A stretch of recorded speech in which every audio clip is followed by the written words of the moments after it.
أحد القضاة في الرياض رفع إليه خبر رجل توفي في المستشفى،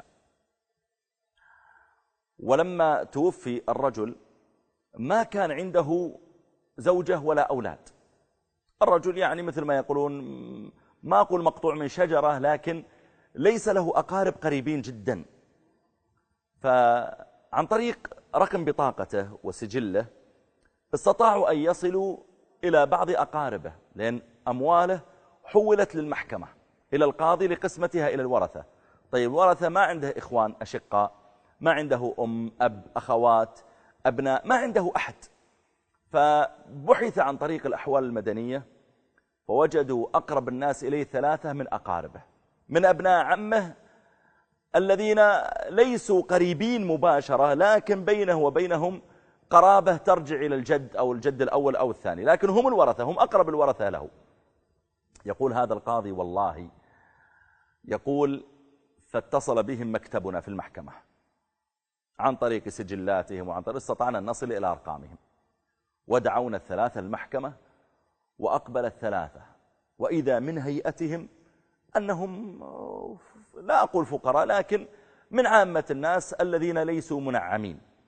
يقول فجلسوا بين يدي وهم مستغربين، يعني نحن مدعوون للمحكمة في أحد شكانا. يقول فقلت هل تعرفون فلان ابن فلان الفلاني؟ قالوا نعم التاجر فلان، نعم نعرفه من أقاربنا لكن من بعيد، ومن زمان ما بيننا قرابة ولا تزاور، وما يحضر هو أيضا مناسباتنا ولا يحضر أعراسنا ولا يحضر ولائمنا في الأعياد، ما بيننا وبينه قرابة، ما يدرون أنه مات، لا يعلمون أنه مات والله، ويظنون أن عنده مشكلة وأن القاضي يسألهم عنه. فقال القاضي طيب ما بينكم وبين علاقة؟ قالوا والله ما بين، حتى أرقامه ليست موجودة عندنا، هو تاجر مشغول بتجارته. يقول القاضي فقلت لهم طيب الرجل مات، أحسن الله عزاءكم، فما تأثر الله يرحمه، يعني أصلا ما بينه وبينه علاقة، يعني موته لا يؤثر إليه، يعني لا يورث حزنا ولا. قالوا الله يرحمه.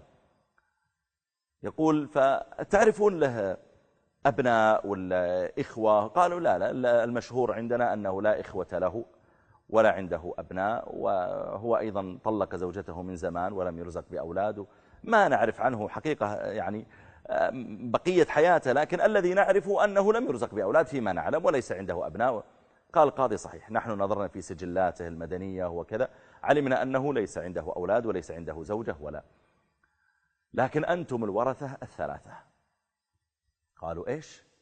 قال أنتم الورثة ال3، كل واحد منكم ورث 115 مليون ريال. أنا أتكلم عن شيء واقع يا جماعة، والرقم حقيقي، 115 مليون ريال، يعني قرابة إذا جبناها بالدولار حتى الناس يفهموا، يعني قرابة ربما 30 مليون دولار. يقول القاضي أما أحدهم فأغمي عليه، وأما الآخر فبكى، بكى على اللي مات الله يرحمه،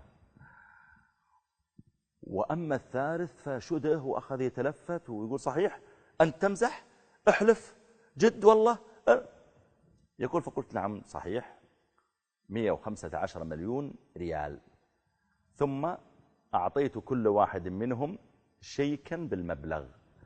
هو لو يعطى شيك ب10,000 ريال ربما يغمى عليه، تعطيه 115 مليون.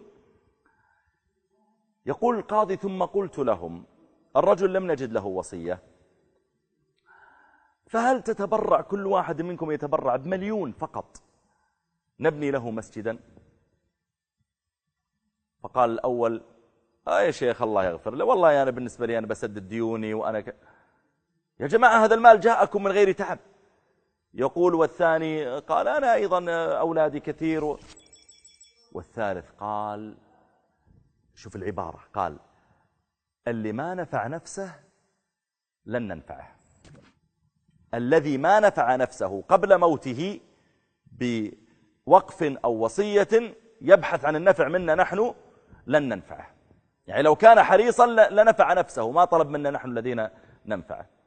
يقول القاضي وخرجوا والله ولا واحد تبرع ولا بريال واحد، ولذلك اكتب وصيتك ما دام أنك تملك مالك.